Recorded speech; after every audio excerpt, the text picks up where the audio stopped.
Eso saludarlos a todos ustedes, como cada viernes. Hoy tenemos un tema muy importante y muy interesante que trata de la defensa del patrimonio edificado de Puebla. Y quiero antes que nada mandar saludos a Ramiro Molina. Muchas gracias, Ramiro, recibí tu mensaje. Él agradece la presencia del maestro arquitecto Ambrosio Guzmán y que nos comparta su conocimiento. Y bueno, pues sin más preámbulo, pues damos el paso de presentar a nuestros invitados del día de hoy, a quien les agradezco amablemente porque nos acompañan. Nos acompaña Ernesto García Hernández. Él es administrador público y politólogo, egresado de la Facultad de Administración en la Benemérita Universidad Autónoma de Puebla. Tiene un diplomado en transparencia, acceso a la información pública, protección de datos personales y sistema anticorrupción por la Facultad de Administración también de la Benemérita Universidad Autónoma de Puebla. Además de que actualmente funge como coordinador ejecutivo del colectivo Opción Ciudadana Puebla. Y bueno, adicional a eso, él administra la empresa Proyectos en Izcalli, Cristal y Aluminio. Muchas gracias por acompañarnos en esto. Y bueno, procedemos a presentar al maestro Ambrosio Guzmán Álvarez. Él tiene un extenso currículum, pero bueno, brevemente mencionamos que estudió en la Escuela de Arquitectura de la Universidad Autónoma de Puebla, diseño y gestión de exposiciones en la UAP. Sus actividades profesionales, bueno, pues primeramente que es defensor del patrimonio edificado poblano, además de ser acuarelista, dibujante y restaurador. Él es gestor del nombramiento del Centro Histórico de Puebla como Patrimonio Cultural de la Humanidad ante la UNESCO, y bueno, tiene una destacada trayectoria como jefe de departamento de proyectos en sección de monumentos coloniales del proyecto de Cholula. Ha dirigido obras de restauración en los conventos de Huapichula, Huejotzingo y Contincha por parte de INA, jefe de departamento de mantenimiento y construcción de la Universidad Autónoma de Puebla, jefe de sección de monumentos históricos del Centro Regional de Occidente de INA, Guadalajara, Jalisco. También asesoró y dirigió obras de restauración en los estados de Jalisco, Colima y Nayarit. Ha estado presente en la asesoría e intervención en el montaje de museos, también entre ellos se destaca el Museo Regional de Antropología de Puebla, el Museo de la Revolución Hermano Cerdán, el Museo Regional de Guadalajara y el Museo Regional de Colima, además del río Cuale de Puerto Vallarta. Y bueno, pues también estuvo apoyando el proyecto de rescate y ampliación y difusión del patrimonio cultural de la UAP, y se destacan pues construcciones como la Casa Palma, Colegio San Jerónimo, la Preparatoria Emiliano Zapata, la Escuela de Idiomas, el Departamento de Personal, el Edificio Arronte, Casa Fresno, entre otras. Y bueno, también él se ha destacado como maestro en la docencia en la Escuela de Arquitectura, en la Facultad de Filosofía, en la Preparatoria Emiliano Zapata, además de que fue director de la Escuela Preparatoria 5 de Mayo. Y bueno, ha hecho investigaciones, publicaciones. Es un extenso currículum, pero es para nosotros un honor tenerlo aquí. Pues maestro, muchas gracias. Con un gusto, estoy con ustedes, sí. Bueno, pues antes de adentrarnos en el tema que vamos a tratar hoy, quisiera que brevemente nos comentara cómo inició en la arquitectura. ¿Fue antes la arquitectura o antes la pintura o la acuarela? ¿Cómo se caminó hacia el camino de su profesión? Sí, bien, el currículum está extenso porque también están extensos los años que llevo. Estuve ya 60 años en la universidad, en diferentes ocasiones. Miren, esa situación de la conservación del patrimonio me llegó siendo pues un niño prácticamente el interés por esto. Yo nací en Tepeaca, Puebla, y en los años 40, debe ser el 45 más o menos, mi padre tenía una botica ahí en Tepeaca, una botica que estaba en el Zócalo. Y curiosamente le tocó un nombramiento de lo que era la Secretaría de Bienes Nacionales, creo. Y le llegó un oficio, un nombramiento, para que mi padre se hiciera cargo de los monumentos históricos de Tepeaca. ¿Sí? Entonces, a partir de ahí, uno de los monumentos más atendimos porque luego él me hizo cargo de mantener el reloj del centro de Tepeaca, el rollo famosísimo, que es una torre pues, que vino a España y España le llegó por la vía de los árabes, ¿no? Como la torre de Sevilla. Entonces es una torre octogonal que está en el Zócalo, y anteriormente tenía un reloj que según eso lo donó la reina de España, pero después le construyeron ya la cúpula y metieron un reloj, bueno, ese era un reloj del anterior de una sola carátula que daba hacia el lado oriente, y después ya hicieron la cúpula y entonces metieron un reloj marca Centenario de las que hacían en Zacatlán, una fábrica de relojes, y ya tenía 4 carátulas. Y luego mi padre era fanático del tiempo, de los relojes, y esa maquinaria pues era más complicada que fuera muy exacta. Entonces mi padre a las 6 de la mañana prendía su radio de esos de Burgos, y entonces sonaba el timbre de que eran las 6 de la mañana en punto.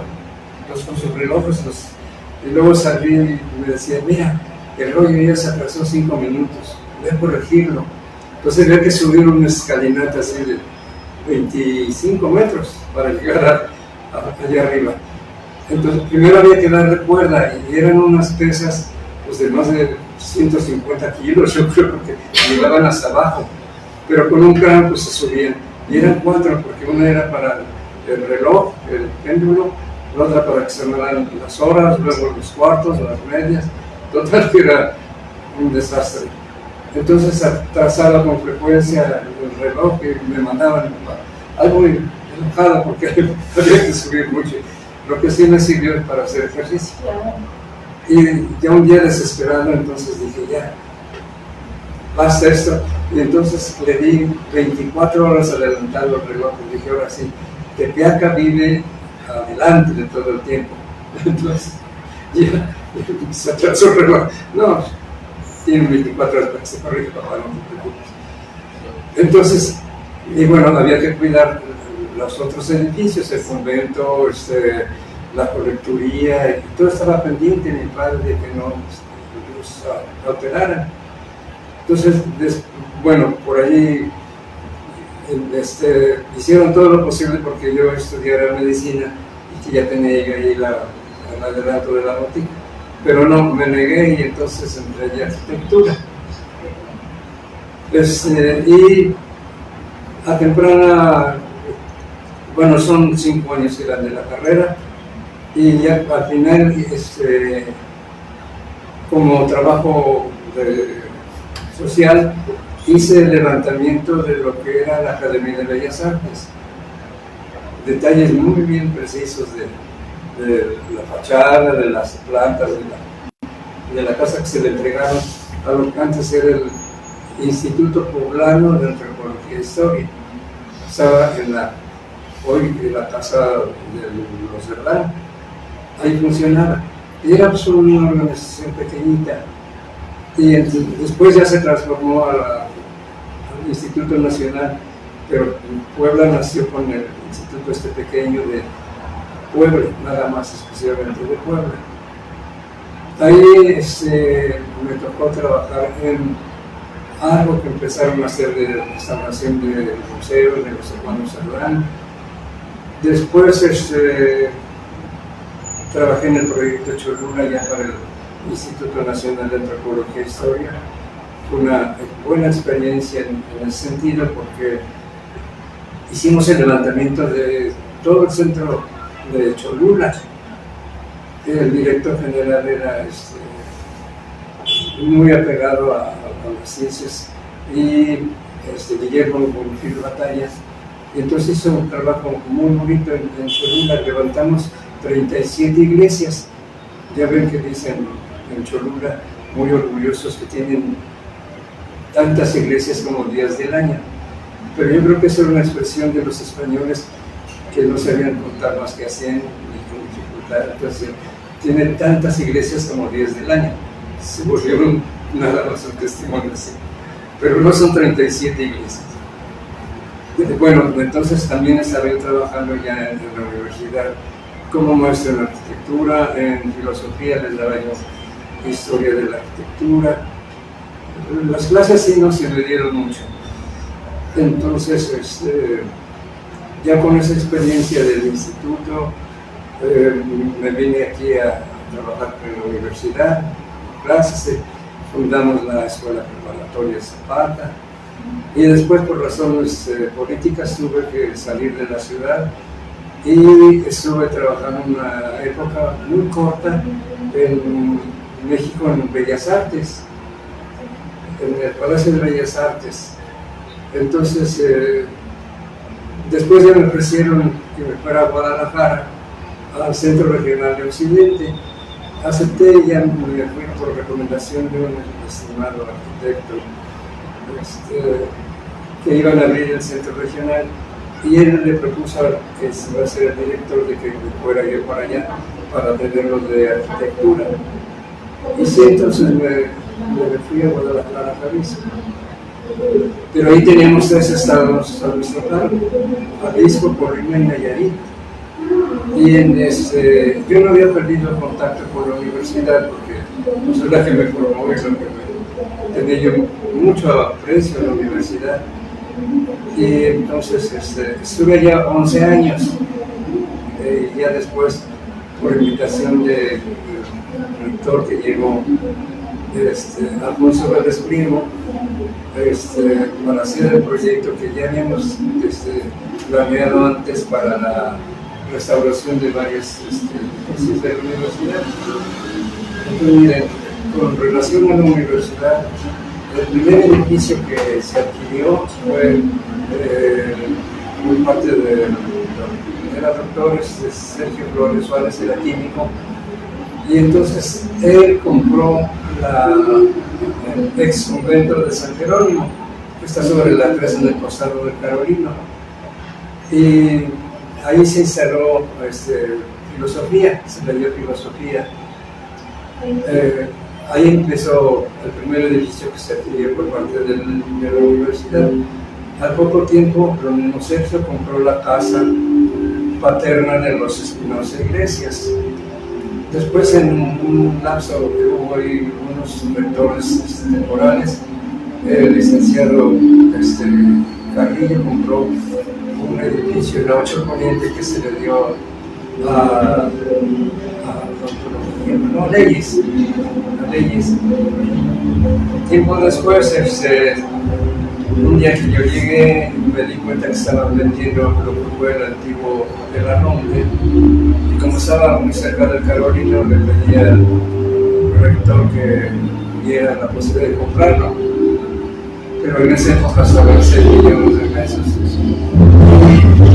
El rectorado anterior compró la casa paterna de los ingleses, pero pagó 1 millón de pesos. Pero finalmente, como de verdad tenía interés en recuperar la casa de sus padres, le propuso un cambio por el árbol y lo aceptó. Pues ya las aceptó aquí vino el cambio para nosotros. Oigan, no pueden bajar a esa cosa. Tenemos un evento, chicos, sobre eso, pero Ah, salió por ahí. sí, vamos por Que andan tanto ruido. Bueno, entonces me quedé en la televisión a Ronde. Después ya Alfonso llega ahí a la rectoría y me invita para venir a trabajar sobre un proyecto que ya habíamos manejado en conjunto para hacer la adquisición de algunas fincas cercanas al Carolino. Entonces empezamos, la primera casa que compramos era la notaría del licenciado Tras Roseros, que está sobre la tercera Maximiliano de la Camacho, muy cerca de la plazuela esta no, enfrente del Carolino, la plazuela de la democracia que le llamamos ahora, donde se nos recorría. Esa fue la primera casa que compramos, y entonces sí fue la primera casa que se compró. Y para la escritura de esa casa, él era notario y no nos cobró, después nos regaló su despacho, su biblioteca. Todavía están conservados ahí los muebles. Y después, porque siempre nos hizo notario consentido, porque compramos, les digo, el resto de casas, él nos ayudaba para hacer ese trámite.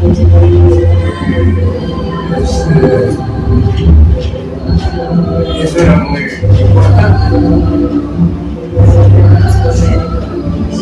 ¿Y cómo fue que te salió la escuela? Bien, cuando estuve en la escuela de arquitectura, teníamos 3 años de dibujo. Entonces, durante los 3 años, en uno de ellos había dibujo al natural y fue mi maestro, don Desiderio Hernández Uchillos, famosísimo pintor tlaxcalteca, muy simpático de ver a ese personaje. Entonces, él ya nos empezó a enseñar a colorear, la acuarela pues era muy sencillo, podíamos llevarla a la clase con la agüita y colorcitos.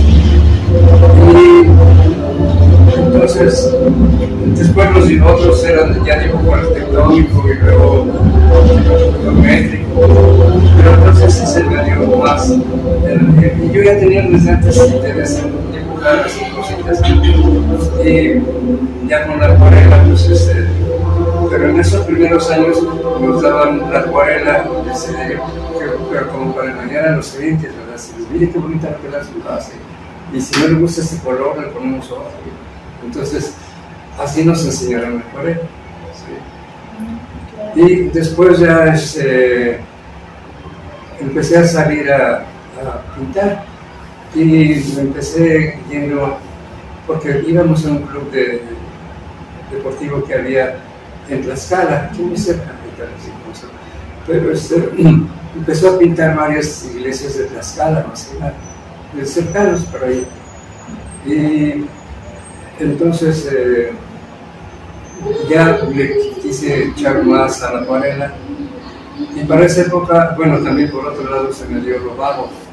Andaba siempre en bicicleta de montaña, en moto, en jeep, y entonces empecé a manejar el GPS del teléfono. ¿Eso ya es actual? ¿Perdón? ¿Eso ya es actual? Sí, entonces empecé a hacer rutas para llevarme a mis amigos de las mozos, y los jeeps, hicimos el primer club de jeeps en el mapa a donde íbamos a ir, y yo me los llevaba. Y entonces algún día dije, ese aparatito debe servir para algo más útil. Y entonces iba yo a las haciendas, porque muchas tenían mucho interés de belleza. Y entonces ya las ubicaba con el GPS, y de ahí me nació la idea de que hiciera yo un estudio sobre las haciendas de Puebla. ¿Sí? Y bueno, se publicó el libro ese que están inscritas ahí, 452 haciendas que encontré. Está publicado. Pero miren, para algo más interesante de todo esto fue que hicimos un congreso en el 87 de un congreso internacional de ICOMOS, y lo hicimos aquí en la universidad. Vinieron gente de muchos países del mundo. Los ICOMOS de aquí de México nos apoyaron en ese sentido. Entonces se hizo el congreso y les presentamos todo el trabajo que veníamos haciendo. Entonces a ellos les interesó mucho y nos aconsejaron de que trabajáramos sobre el centro histórico para el incluirlo en la lista de patrimonio mundial. Nos ayudaron mucho los de México, entre ellos el que era el presidente de Comos, es mexicano. Y entonces de ahí nos nació la idea, y Alfonso, convencidísimo de eso, porque era un amante de conservar el patrimonio, el historiador él, entonces le propuso al licenciado Jiménez Morales la propuesta para hacer un equipo para que trabajara sobre la designación del Centro Histórico de Puebla. Los compañeros de la UNESCO sí nos mandaron los requisitos, eran 8 puntos que había que cumplir así con mucha precisión, y entonces el gobernador le interesó y él formó un equipo de 4 oficinas. Una estaba compuesta por lo que era la oficina, la Dirección de Obras Públicas, y nombró ahí, bueno, estaba encargado de ser el arquitecto Eduardo Gutiérrez Reyes. Después por el ayuntamiento estuvo Pedro Ángel Paló, por el INA estuvo Sergio Vergara, y por la universidad me tocó a mí la responsabilidad. Entonces empezamos a trabajar. El INA pues ya tenía algunos edificios catalogados y nos dio una lista. Obras Públicas nos dio los planos de la ciudad y pues, colaboraron también con nosotros. Y entonces, pero el trabajo sí, mayoritario sin duda le tocó a la universidad, porque yo tenía contacto con la Escuela de Arquitectura, de Ingeniería, de Historia, de Sociología, de toda la universidad estaba colaborando en esto, despachos particulares. Entonces logramos meter en el expediente, ahí fueron 390 manzanas y 2000 y pico de edificios, y todos llevaban levantamientos, fachadas, cortes. No, era un expediente realmente enorme. Ese expediente lo entregó el gobierno del Estado a la Secretaría de Educación, y la Educación se lo entregó a la Secretaría de Relaciones Exteriores, y ellos son los que lo presentaron en París, avalado por los organismos de aquí de México, y por una ley que también nos favoreció mucho de la anterior que le había nombrado sobre el compromiso que había del gobierno para conservar los edificios. Una ley muy secundaria, pero bueno, también nos apoyó todo eso. Entonces estuvieron organizando ahí en París y revisando la documentación hasta que pues ya tomaron la determinación de que se quedaría inscrito Puebla en la lista. Sí. Y para ese evento tuvo que ir el presidente a coger ese documento. Ahí se lo entregaron personalmente. El presidente de la República, López Portillo. Echeverría. No. ¿Ya la madre? Dígame la madre. A lo mejor sí recuerdo. Pero bueno, el presidente fue a recoger el documento y ya se lo entregó ya aquí al gobernador. Entonces, ese trabajo fue muy importante porque permitió, y a la par también estuvimos trabajando en Cholula lo mismo, pero Cholula sí nos reprobaron por culpa de los arqueólogos, porque muy presumidos dijeron: es que tenemos la pirámide más grande del mundo.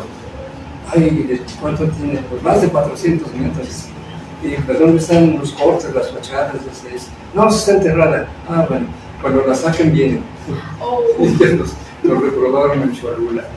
Pero sí hicimos también ¿Y cómo qué tiempo le tomó hacer estos trámites? En el 87 ya me claro, pero ¿desde cuándo empezaron con todo el proceso? Ay, han de haber sido como 3, 4 años. Sí, con mucho trabajo. Sí.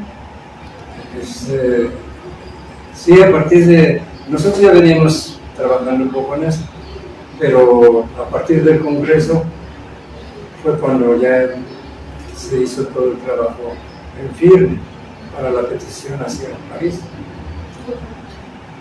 Entonces, eso es lo que nos debe dar satisfacción. Pero bueno, la gran mayoría de poblanos como que no lo saben de todo este trabajo y piensan que le debemos el nombramiento a las golondrinas, ¿verdad? ¿A las golondrinas? Pues sí, se vuelan, sí, todo el... Por obra de Realmente, sí. Sí, ¿no? Pues sí, todo es gestión. Sí, todo, es que fue muchísimo trabajo, de veras. Fueron 300 planos, planos completos de fachadas, bordes, de todo. Y luego yo tuve la ocurrencia, tengo un jeep todavía presente, es un jeep del ejército, y le puse una torrecita ahí de un andamio, y arriba unas tablas, y entonces ahí se subía el que me ayudó a tomar la película. Hoy es ingeniero, le agradezco esa aportación que hizo. Entonces con el jeep les daba yo vueltas a las manzanas, a las 300 y pico de manzanas, dándoles vueltas así, y él tomando la foto de frente. O sea que me le adelanté a Google Earth. Sí, ¿Unos cuantos años? Sí, antes, tiene 40 años de eso. Entonces, sí, no, la ventaja con nosotros es que las íbamos sacando así de frente. Wow. ¿Sí? Nada más que están en unos discos de ese tamaño que ya no sé ni cómo, la cámara pues la perdió, no sé qué pasa. Y eso los veíamos en las computadoras, pero las de aquella época ahora ya no existen, ya no están para nada. Nada más que ya conseguí a alguien que tiene un despacho y ya me pasó un disco. Y hoy en la universidad tengo 17 discos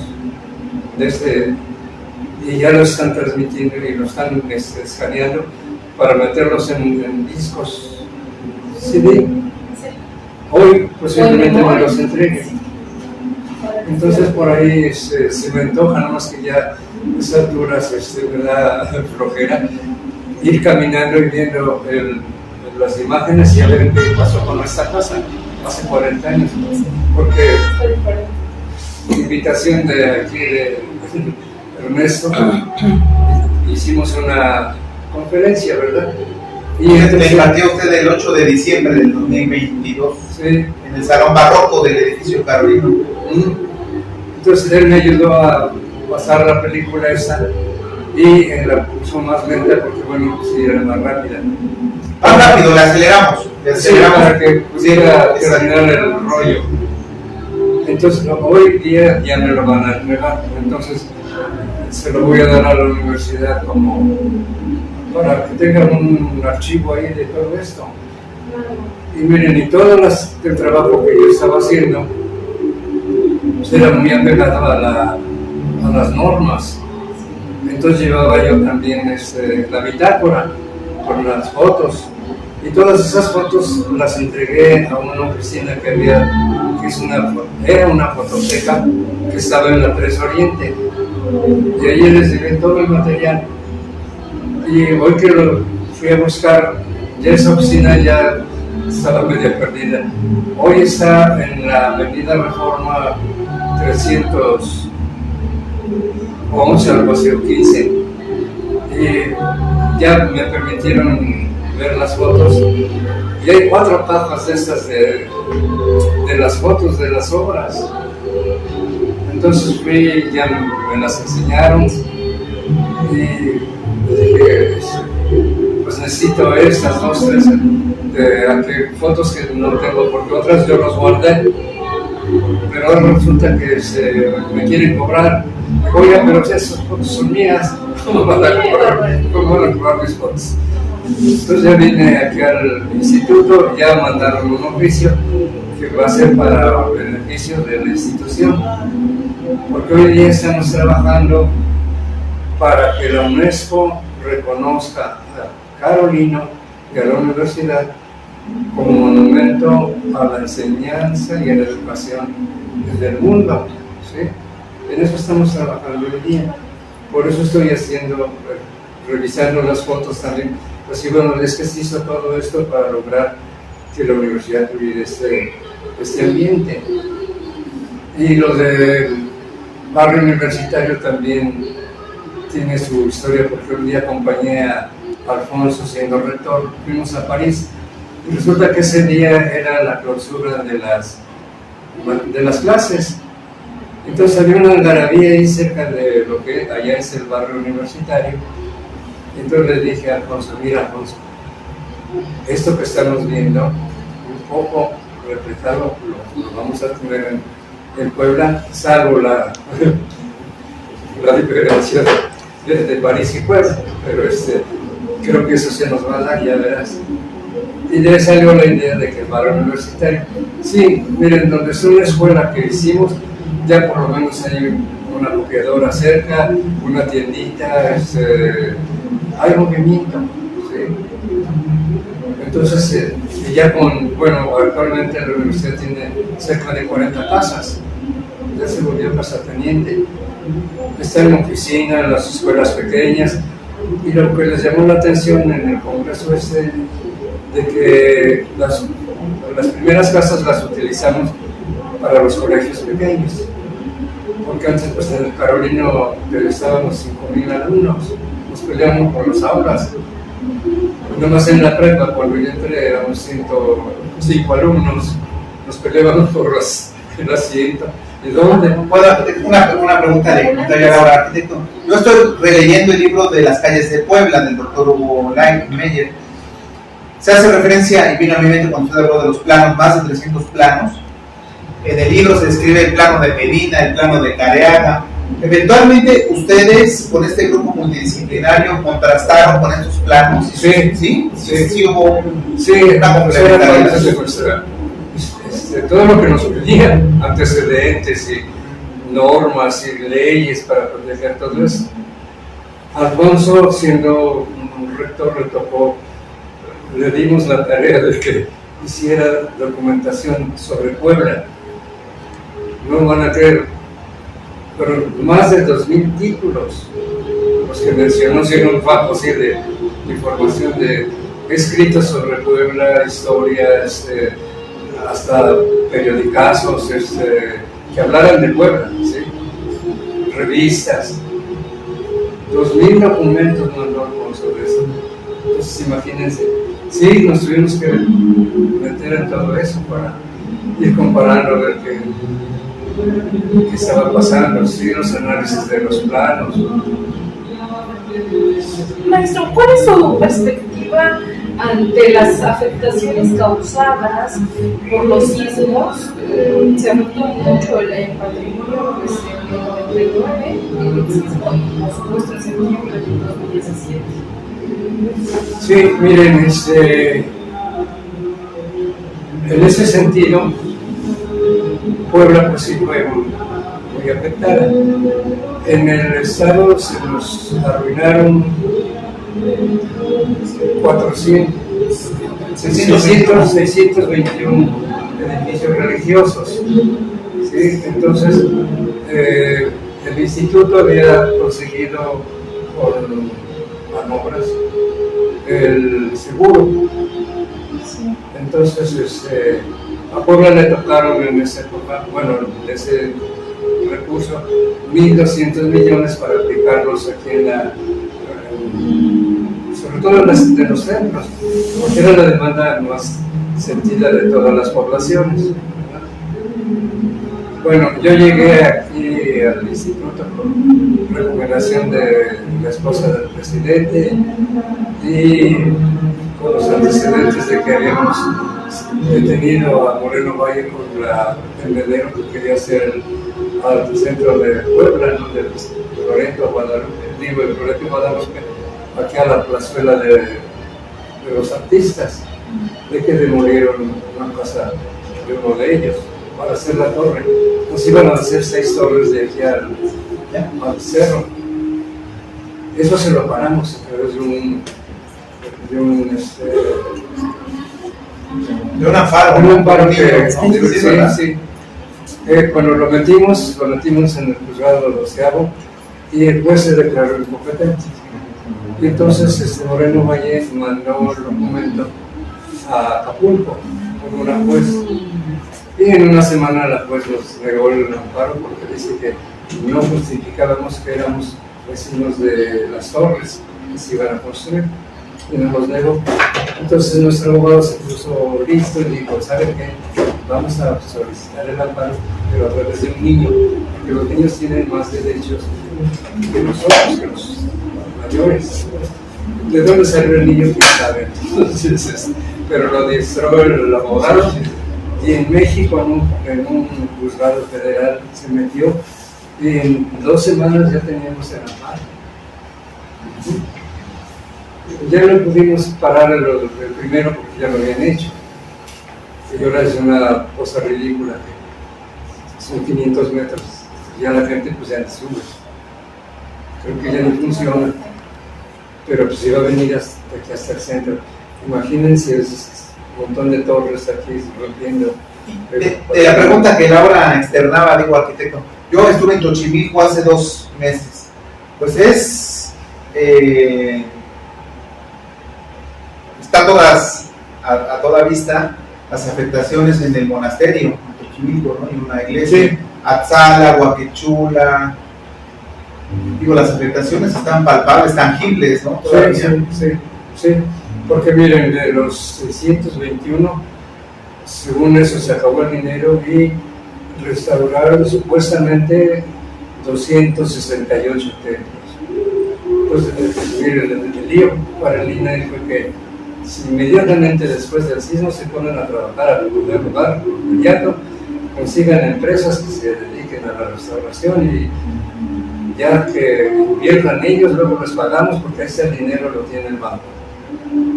Y se arrancaron, estos arquitectos tenían ellos 10 a cargo, con empresas que o ellos eran parte o eran sus amigos y la negociada, ¿verdad? Entonces, venían los gerentes o los dueños de las empresas para que yo les autorizara el cobro, el pago, perdón.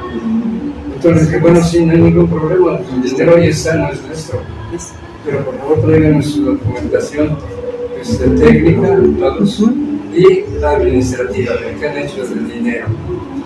Nunca me llevaron nada, no pude felicitar ni un solo edificio. Entonces me iban a México y la corrupción viene desde allá. Me saltaban y entonces la empresa dijeron, no, mira, esta es la firma del arquitecto. Ve al banco por tu factura y el banco te lo va a pagar directamente. Y el banco dice, no, pues yo no sé si es cierto, pero también se Hacienda, tu pago, digo, tu factura, entonces, hiciste eso, pues aquí está el dinero. Sí. Bueno, nos damos cuenta y nos da mucha tristeza ver, pasar por las calles y ver casonas preciosas que están cayendo, pero no hay autorización para restaurarse. No sé qué se espera que se caigan. A veces está como muy protegido el patrimonio y se vuelve una arma en contra, en vez de a favor, porque nadie puede intervenir en la restauración. Sí, pero sí, mire, en primera necesitamos un cambio verdaderamente profundo de la sociedad, porque yo no sé qué pasa, nos hacen cosas y nada más protestamos, pero se requiere de una fuerza lo más importante para que eso suceda. Con este sistema judicial, ¿cómo podemos hacer algo si los jueces son los primeros corruptos? Sí, es complicado. Sí, yo más veo ahora lo de la señora, esta esposa del que se suicidó. María Amparo Salazar. Hágame el favor. En primera, no deberían de haberlo retirado de nada porque se suicidó. Pero el juzgado dijo que se cayó en un accidente de 100 y pico de pisos. Entonces le pagan eso y tenía meses trabajando apenas. Y le dieron todo ese dinero. Y ahora el juzgado o uno de los jueces determinó que eso no podía proceder, pero otro juzgado ya le dio órdenes a Hacienda que le tiene que pagar a la señora a todo lugar, y ese dinero es de ella y punto. Aprendes. Sí, ¿y qué hacemos con eso? Pensé, puedo meter un comentario breve que continúe el arquitecto, por favor. José Luis Naval, que amablemente el arquitecto nos ha presentado, sí, lo cito, me permito citarlo. Si la reforma universitaria de 1961 no se hubiera podido lograr la distinción de nuestro centro histórico de Puebla como ciudad patrimonio cultural de la humanidad por la UNESCO. Son palabras del maestro José Luis Naval Cid de León. Ante el contexto que refiere el arquitecto, se necesita un movimiento social en este siglo XXI, y tan solo el INA, el instituto que fundó el general Lázaro Cárdenas del Río el 3 de febrero de 1939, cumple ya 15 años, sus primeros 100 años. ¿Qué instituto queremos con qué función social para esos 100 años, no? Pero para ello es necesario un movimiento social y un involucramiento pleno de la juventud. Sí, así es.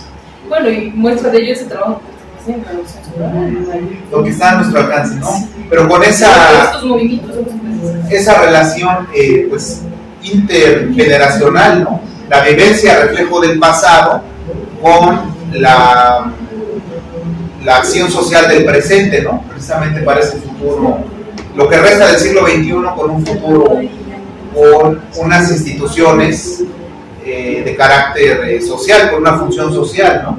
En el presupuesto, ¿no? El presupuesto participativo, fortalecer los mecanismos de participación social, ¿no? Ciudadana. Sí, sí. En esa época teníamos oportunidad de tener más contacto con la sociedad, porque los colegios estaban rodeados aquí en el centro histórico, a diferencia de las universidades contemporáneas que las sacan de las ciudades para hacer como la Ciudad Universitaria de México. Salió de donde está el conjunto para que ellos tengan controlados. ¿Sí? Oye, nosotros estábamos aquí conviviendo con la gente muy directa, por eso pudieron hacer movimientos con los lecheros. En esa época nos deshicimos de 3 gobernadores porque participaba la sociedad. ¿Sí? Salvador Nava, ¿no? Por nombrar uno. Salvador Nava. No entró Salvador Nava. No, el gobernador. No, ahorita te digo. El primero que nos tocó deshacernos de él fue Moreno Valle, el papá. El abuelo, ¿no? El abuelo, sí. Sí. Y también el movimiento de los lecheros y los panaderos. Y daban la leche por eso. La quería privatizar prácticamente Merlo, que fue presidente municipal.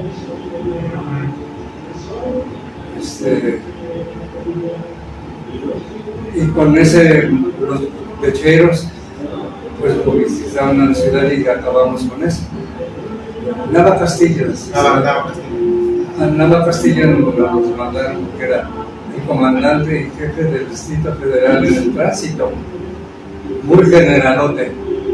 Pues también no corrimos. Se tuvo que ir.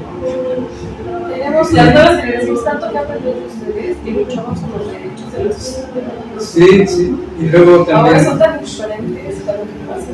Y el último fue Bautista Parry. Gonzalo Bautista. Sí, que nos mandó a asesinar a líderes estudiantiles. Pero que se tuvo que ir también. Pero porque estábamos más cerca de la sociedad. Hoy yo no sé qué ha pasado, bueno, sí. Hoy de repente voy a CEU y no hay estacionamiento, porque como que los alumnos son ricos ahora, no se movilizan. Yo no sé qué pasó ahí, ¿sí? Yo creo que mucha gente estaba pagando las colegiaturas, que pues mejor se vayan a la universidad. Creo que ya está más tranquila, no sé, porque está en esta bola de pillos. Entonces, así, no encontraron lugar, puros carrazos ahí dentro. Entonces, esa movilización que estaba antes aquí muy latente se ha perdido. Pero sí se requiere que la sociedad participe. Si no, nada más nos tratamos los malos tratos que los malos están allá arriba. Al presidente yo tengo mucho respeto, es una personalidad importante, pero lo siento muy solo. Yo agregaría, perdón, que el estado de cosas actual y la descomposición de tanto el sistema político mexicano, las instituciones y como tal la administración pública centralizada, descentralizada, desconcentrada y paraestatal, ese estado de cosas actual exige una participación ciudadana directa, el involucramiento pleno de jóvenes, adultos, ciudadanos, poblanos interesados en este caso, en el tema que hoy nos ocupa, en preservar nuestro patrimonio histórico para las siguientes generaciones. Existe, ustedes lo conocen, el arquitecto también, Laura, sobre la declaración de las responsabilidades de las generaciones actuales para con las generaciones futuras, suscrito en diciembre del 98, donde precisamente se apunta en tomar acciones en el presente para salvaguardar el patrimonio en el futuro, porque bien sabemos que el hombre que olvida la historia se asemeja al hombre que pierde la memoria. Ya el arquitecto nos refería sobre los planos, los videos como parte de la memoria audiovisual y que corresponde al archivo histórico, un archivo histórico que sin duda alguna se debe preservar para el futuro, ¿no? Que tengamos plena conciencia de lo que costó, todo el trabajo que costó, que no fue gratuito, fue un trabajo multitransdisciplinario para la denominación, la distinción con la que hoy cuenta Puebla, ¿no? De aquel 11 de diciembre de 1987, ¿no? De Puebla como patrimonio mundial de la humanidad. Sí, tenemos en qué presumir, hay que cuidar, pero era que sentirlo nuestro, ¿sí? Hay que cuidarlo, sentirnos orgullosos de todo eso. Mucha conciencia social, porque también llega mucha gente que quiere basura, es una forma de cuidar sí. rayes, no tintes. Sí, y esos problemas de todos es más fácil. Sí. Puntualizo nada más y ya creo que vamos. Laura, no, desconozco el tema del tiempo. La identidad, ¿no, arquitecto Ambrosio y Laura? La identidad, el arraigo poblano, esa popularidad, ese sentido de pertenencia. Nadie va a defender lo que no considera como suyo, como propio. Obligado es un sentido de apropiamiento de nuestro patrimonio histórico, y ya lo refiere el arquitecto, esos 6.99 kilómetros cuadrados que comprenden la declaratoria, pero incluso pues más allá, no solamente circunscribirnos a ese polígono territorial, generar ese arraigo cultural, esa identidad, y la exigencia, creo yo, radica en desarrollar seminarios, talleres permanentes de análisis, lectura, discusión.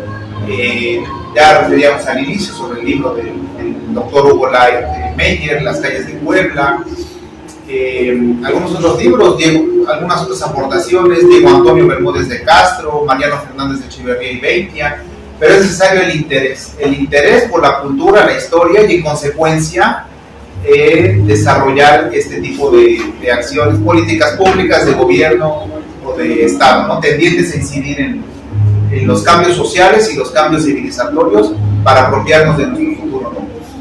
Por supuesto. Así es. Y desde su perspectiva, arquitecto, ¿cuál sería como la mejor forma de crear esta conciencia social para contribuir a esta mejora y la conciencia en la conservación de nuestro patrimonio? Sí, hay que insistir, ahora sí que prácticamente diario, ¿sí? Todos los medios, para que lo vayan sintiendo como personal. Lo que me decía de que la gente tira la basura, pues es su casa, entiendo que vamos a su casa entonces, ¿sí? Si son capaces de tirar ahí algo que les estorba, pues pues pasa la pena, porque el problema más que nada es de educación. Yo creo que esos cambios que se han estado estableciendo para lo del libro que hoy está tan caraqueado y que les espanta, pues hablan mucho más de la cuestión humana, ¿sí? Yo creo que por eso hay que insistir mucho desde los niños, ¿sí? Porque ellos son el futuro de que oyen todo esto. Sí, porque a estas alturas, por más esfuerzo que hacemos nosotros, no es posible. Yo voy al parque con mis perritas y, bueno, me llevo un periódico para si levantamos ahí. Luego me ven y ¿qué hace usted levantándome dinero? Pero todo eso pues es parte de la educación. Y bueno, voy al parque y ando recogiendo basura y la llevo al bote. Pero ojalá si fuéramos una buena parte de la gente. Sí, pero sí. Bueno, hay una pregunta que me queda como pendiente. Usted estaba desempeñando un excelente papel como director de Lima. Sabemos que encontró ciertas irregularidades. Ese aspecto tuvo que ver con sus actividades del Instituto Nacional de Perdón. Sabemos que encontró ciertas irregularidades. Sí. Ese aspecto tuvo que ver con su salida de Sí, claro, sí, porque denuncié la corrupción que había. Sí, y entonces Diego Prieto, el director general, le insistí varias veces y que mire, no es posible que esté pasando esto. Los dineros no está claro que se metieron o no hay datos de nada, se arrancaron sin permisos de nada. Entonces lo dije, pero digo, mire, no es posible que aquí yo llevo con mi jeep que le cuesta trabajo subir el cerro y llego al estacionamiento y están las camionetas, último modelo, todas, Mercedes-Benz, Audi, Jaguar, con el suelo de ellos no es posible. Pero mire, este personaje, él mismo publicó, fue a China, luego regresa medio año, se va a Europa y regresa al fin de año y se va a Sudamérica. Está estrenando residencia de lo mismo, el padre que le va a bendecir la casa. No es posible que eso sea así. Entonces me dice, mire, eso que me dicen puede ser un chisme. Hágalo. Usted haga la cuestión directa. Dije, oiga, yo aquí nomás soy el director, no soy auditor. No es posible que yo esté auditando. Por eso hay organismos que tienen que hacerlo. Entonces me dijo que no iba a hacer un cambio. Dije, sí, con toda confianza. Y la denuncia pues la hice personal que me invitó. Entonces viene, se lo entregan así, tal cual a Diego. Diego aquí y me dice, mire, esto. Dije, no, mire, no es en serio que yo lo arreglé. Yo lo redacté, yo lo firmé y no me va a echar nada lo que quiero. Y entonces por eso me cambié. ¿Puedo leer los comentarios? Sí, a ver, leemos los comentarios. Poncho 1, es el maestro Alfonso Jiménez Contreras de Tepeaca. Bueno, él manda saludos al arquitecto, dice bonito tema, cuando tenemos la suerte de tenerlo de visita en Tepeaca. Y aquí ya dice atentamente, maestro Alfonso Jiménez Contreras. Y bueno, también hay un mensajito que nos escribe. Eulalia Sánchez, saludos a todos los ponentes, interesante el tema, efectivamente se está olvidando la historia y todo lo que conlleva de nuestra bella Puebla, gracias. Pues muchas gracias por ver el programa, ayúdenos a compartirlo y por sus comentarios, si tienen más comentarios, se queda abierto siempre los comentarios para ustedes y bueno, se nos agota el tiempo, pero alguna reflexión final que quieran dar respecto a este tema que nos ha tocado el día de hoy del patrimonio cultural. Pues bien, miren, yo creo que ahora esa labor que me invitó la rectora para que incorpore, porque yo ya soy jubilado, pero se me invitó a que me incorpore para el análisis de los monumentos y sobre todo el trabajo para hacer la propuesta ante la UNESCO de que el Carolino y la universidad sean declaradas como patrimonio. ¿Sí? Eso va a ser importante. La Universidad de Alcalá de Henares ya tiene ese nombramiento y ya hubo contacto con ellos, nos asesoraron de todo lo que tenemos que presentar y entonces pues sí les vamos a decir, miren, el Carolino sigue siendo nuestro símbolo, sí, pero tenemos esto más para insistir en esto y sobre todo estamos más integrados con todos estos colegios a la sociedad. ¿Sí? Ya hay avance considerable, arquitecto, entonces, para el tema del Carolino. Sí. Pues esperaremos prontas noticias. Sí, lo que podamos apoyar. Solamente quiero leer el último párrafo del artículo 4 de nuestra Constitución Política de los Estados Unidos Mexicanos. El Estado promoverá el desarrollo integral de las personas jóvenes a través de políticas públicas con enfoque multidisciplinario que propicien su inclusión en el ámbito político, social, económico y cultural del país. La ley establecerá la concurrencia de la Federación, entidades federativas y municipios y demarcaciones territoriales de la Ciudad de México para esos efectos. Finalmente, el arquitecto el pasado 8 de diciembre de 2022, en la conferencia, en su ponencia que impartió en el Salón Barroco, emblemático Salón Barroco del nuestro edificio Carolino, su ponencia en torno a la defensa del patrimonio, donde además hizo mención del anteproyecto de ley para la restauración y conservación del patrimonio histórico, artístico y edificado de Puebla, autoría del abogado Héctor Moreno Toscano. La exigencia actual radica entonces en impulsar, en encauzar para que sea una realidad este anteproyecto, que sea ley para el ordenamiento jurídico del Estado de Puebla y brinde esa certeza al patrimonio, y en consecuencia se pueda restaurar y conservar debidamente nuestro patrimonio histórico edificado. Pues muchas gracias. Yo les quiero agradecer porque vienen a contribuir con sus aportaciones y no solo por venir a enriquecer nuestros conocimientos, sino con el ejemplo. Eso de que esté teniendo pues nuevos proyectos, que siga adelante impulsando la cultura y darle el valor a nuestro patrimonio, eso creo que es invaluable. Nuestro también a través de tu movimiento que estás haciendo y tú como joven, pues llevar la bandera en alto pues, de la juventud. Muchas gracias.